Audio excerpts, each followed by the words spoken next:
دن سے پہلے پاکستان پہنچ پاتا، ہندوستان کے سفر میں تھا، بڑا پیار ملا وہاں کے مومنین سے، بڑی دعائیں دی آپ لوگوں کو بھی ایک پاکستانی ہونے کی حیثیت سے، جو میرا پیغام تھا وہاں کے بچوں کو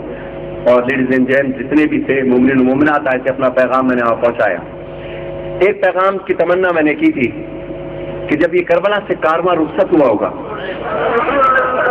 تو میرے مولا یہ لگتا کیا ہوگا کہ جن جن لوگوں نے اس کو دیکھا ہوگا